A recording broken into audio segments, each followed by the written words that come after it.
Hi there, it's Llarold.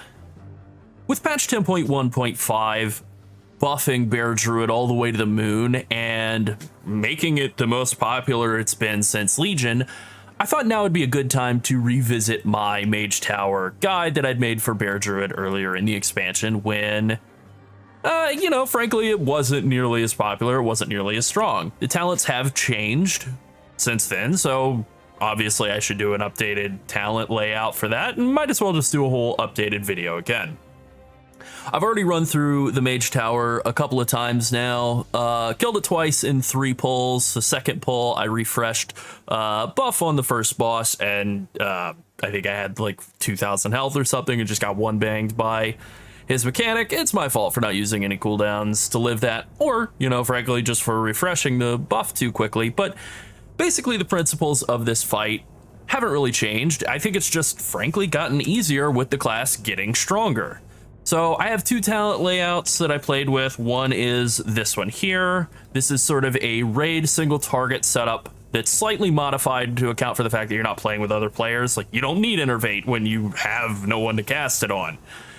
In this fight, there are adds that you can knock around, but I would argue that's actually worse than not doing it, because what you need to do to the adds is kill them quickly or CC them when they try to cast.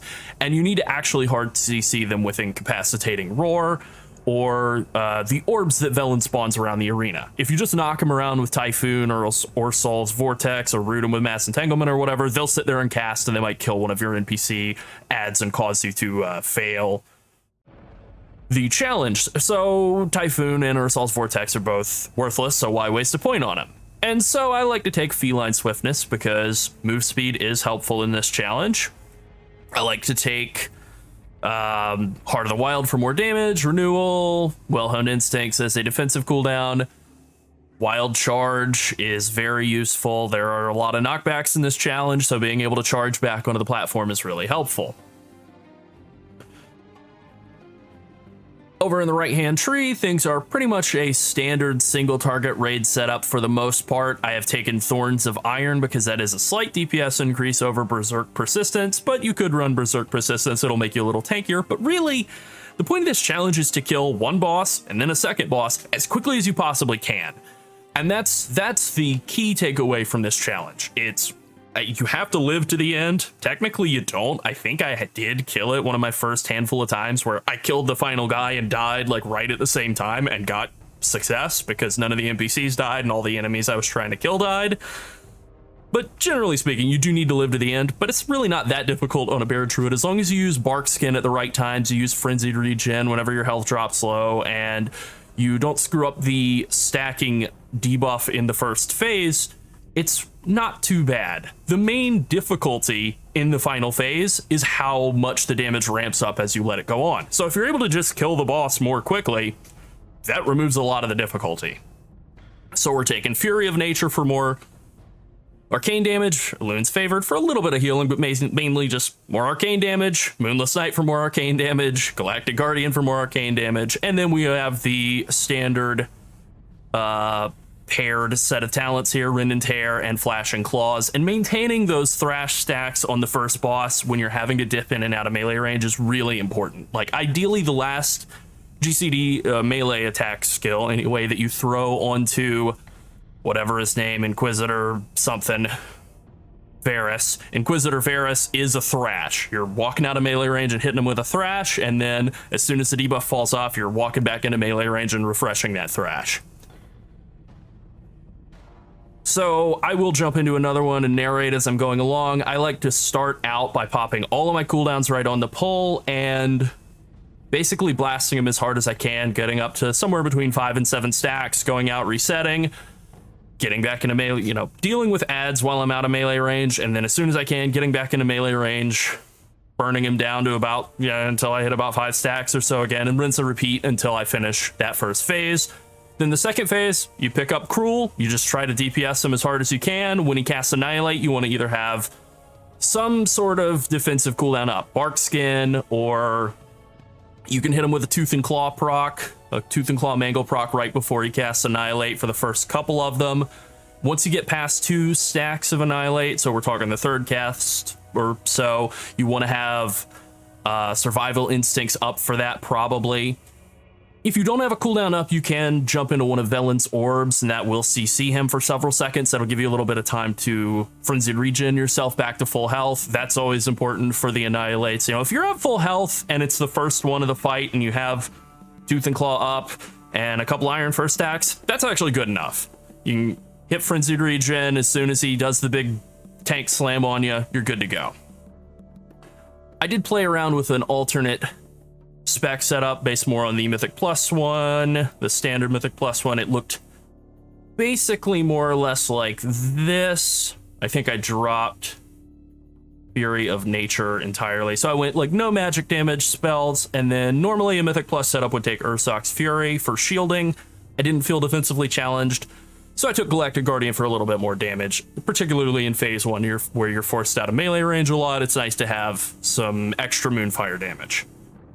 I found that the two specs killed the boss in about the same amount of time, but this setup, the Loons Favored and Galactic Guardian and all that, was a little bit easier because you are forced out of melee range a lot in this fight. I also just want to look at the damage breakdowns of these two setups first. As you can see, Raise was the main damage dealing skill, and that was the one thing that was nice about the Raise setup. If you get a Tooth and Claw proc and you have all the adds up, ready to slam on you, you need to burn them down real quick, you can hit them with one Raise, and if it crits, they're probably dead. Even if it doesn't, they're pretty close to dead. A Raise, a Thrash, you're pretty much good to go on killing those adds. Now, the main setup, that is the one that's not using Raise, looks a little bit more like this. Moonfires are going to be your top damage dealer. Thrash, obviously dealing next, and then it's Mangle Maul, melee, more Thrash damage. Moonless Night actually does add up to somewhere between 4 and 5% of your total damage, so that's pretty good. And that's pretty much it. One notable difference here is that, while it's really not a ton of healing, Loons Favored in the arcane damage setup does generate a good amount of healing compared to the other setup where, admittedly, I wasn't using... This is the Raise setup here.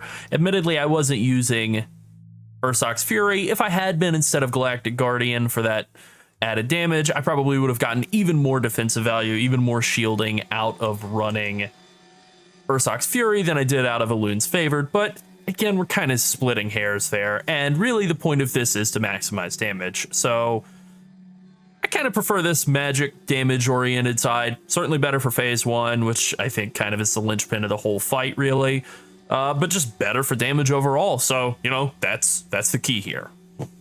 But as you can see, most of the damage comes from Druid sources. You know, my crafted boots are about less than 3% of my total damage. Jaroon, my beautiful best in slot weapon, less than 1% of my total damage. Trinket, great best in slot trinket, less than 0.5%.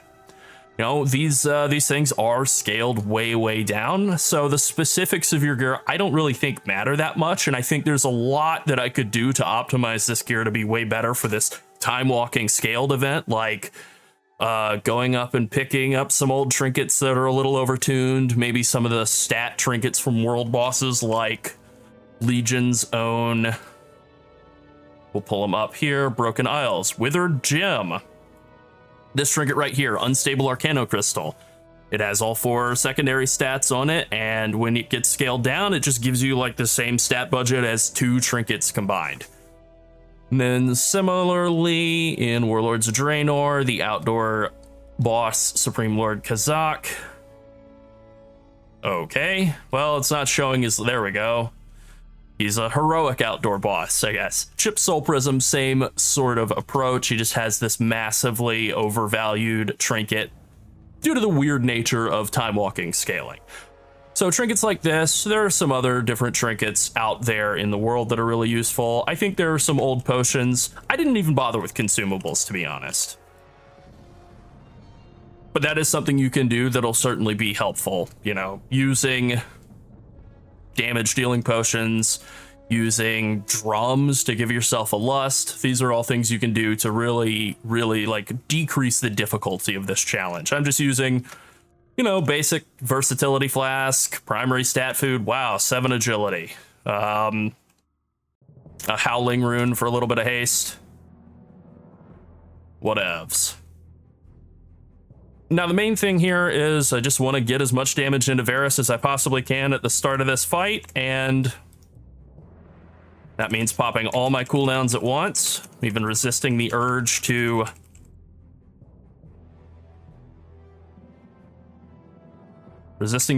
potion just for the sake of the video. Kind of left melee range a little early there. So this is the one little difficult part here. I guess I was outside of range to hit him with my roar, which is unfortunate. I hadn't failed that yet, but here we go. Now that I'm live doing it, I screw it up. That's fine. As we can see, he's getting rinsed. All right, so you definitely want to have roar up to burn these nether horrors. I think I'm gonna fail here. Nope. I definitely got lucky on that one. Ideally, I would have been in melee range of all of those mobs to hit them with an incapacitating roar. But, hey, that's fine. I'm gonna let this debuff fall off, and then I'll get back into melee range and beat him up. All right. Straight to the ground with him. Now, if these nether horrors start casting, I can hit them with the incapacitating roar, but I can just also kill them first. First annihilate, we bark skin that, then we interrupt the twisted reflection, and then we just keep kiting the boss around, trying to get out of those fire circles. And once the next set of adds come into melee range, my goal is going to be to make my way over to this CC orb and CC everything, and then just burn Cruel down. Since he's pretty low, I'll go ahead and Savage Instincts that. Survival Instincts that. Didn't really need it, but that's fine. I would have Bark Skin up for a subsequent Annihilate if he were to cast it, but he didn't. Finish him off. Main thing really is just to keep all of your debuffs on the targets the whole time. Never let Thrash fall off. We're getting this weird bug where these guys are staying in the fight, trying to kill me. Don't know why that's happening, but that's fine. There it is. Hopefully this helps. Hopefully it helps you get the really amazing looking Bear Druid appearance. I do love it. It's one of my absolute favorites. That Fel Werebear appearance is pretty rad. And it's, I am using the glyph of the Ursol Chameleon. So I just kind of randomly lucked into being in this form for the fight. Hey, you know, made some mistakes along the way, still got it done. Feels pretty good. And yeah, I love this thing. Hopefully you can get your hands on it. Hopefully this helps. Thanks for watching. Bye.